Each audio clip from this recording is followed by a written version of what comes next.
Hi, welcome to a very wet, miserable Chesterfield. I thought I'd give you a quick update on a little project that I've got in mind, and I've just managed to sort of get most of the way through it, so I thought I'd like share it with you guys and see what your thoughts are on it. So what we've got is a plastic food dough lab that's it worked fine last year. Got a pressurised PondXpert SpinClean Auto 10,000 filter on it. It's also got a SpinClean Auto plus 4,500 on it. It's got a heater at the bottom, 2 air stones, and it's got Pummice. I think it's got some Bakki blocks in there and some alpha grog. So all the water goes through the filters and out into the Bakki shower, down into there. It's worked fine, but I've acquired an Ibc, took the top off it, brought it home, and what we're going to do is try and put that in this place with this. So this is the Ibc. Before we do any alterations, I've marked up where I want to cut the top part off just so I can get it home. Here's a plan. We always have a plan. Not sure whether it's going to work, how it fits or anything, but at least we've got a guide and an idea of what we want to do. See how we get on. I took the Ibc top off, skimmed the top off to have a think about it, and what I think I might do is take all these off at that height and have that as a finished height. Brand new, not been used. Outlet there, put a pump guard strainer in there, and then put an adapter on there to take it from 2-inch Ibc fitting to 2-inch BSP and then connect it to the pump.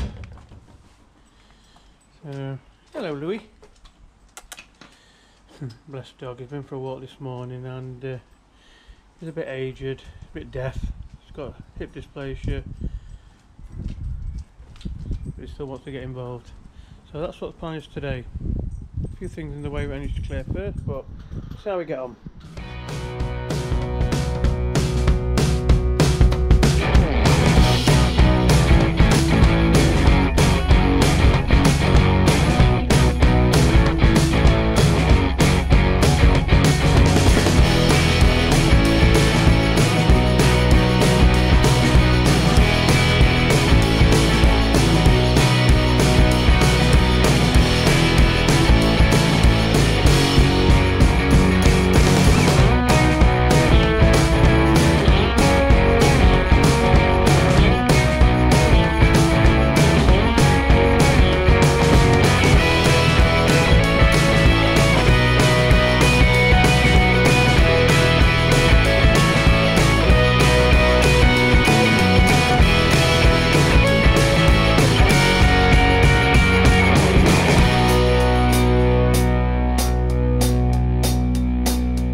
Right, so this is what we've got on the Ibc.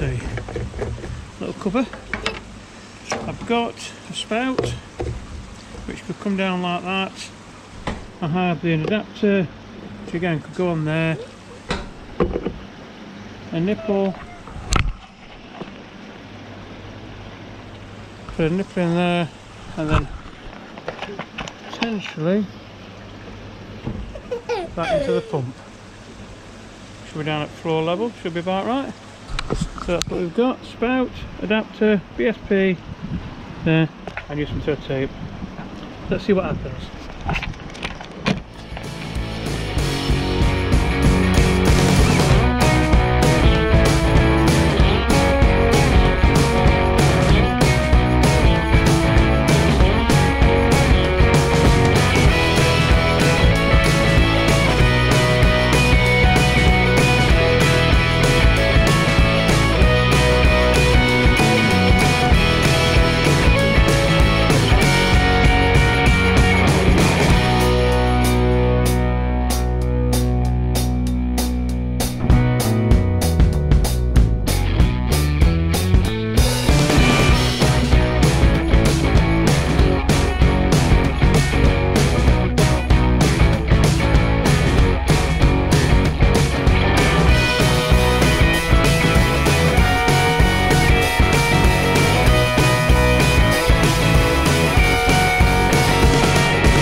So far so good. Couldn't catch it while I was in action because there's no real good shot for it to be done. That's the old one.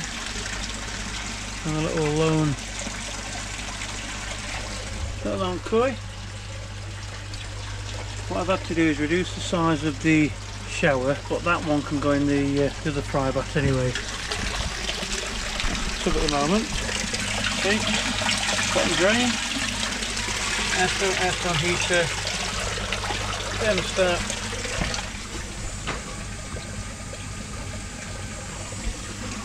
Let's go into the filter, airtight,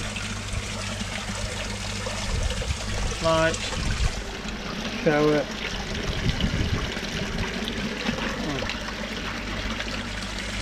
So the next step is to insulate the squares, and I've got some decking that I can cut up and put all the way around the outside. Give it some insulation. That's what we've got.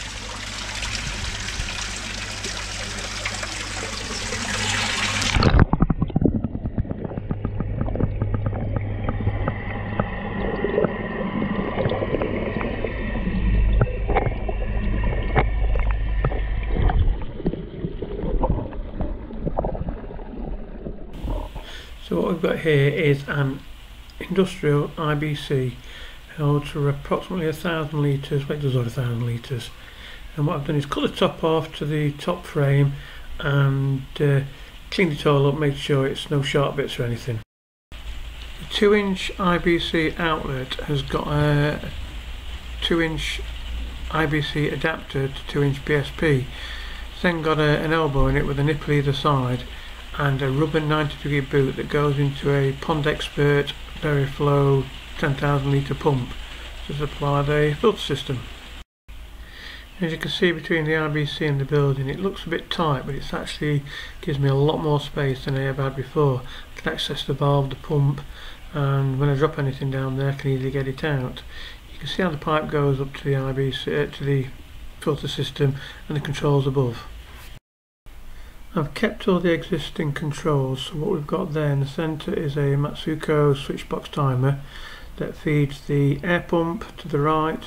It also feeds the heater that's in the IBC, the pump controls, and also a light above on a timer.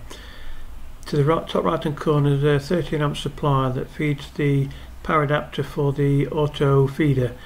The auto feeder will be used once the koi fry are large enough to feed off the floating pellets.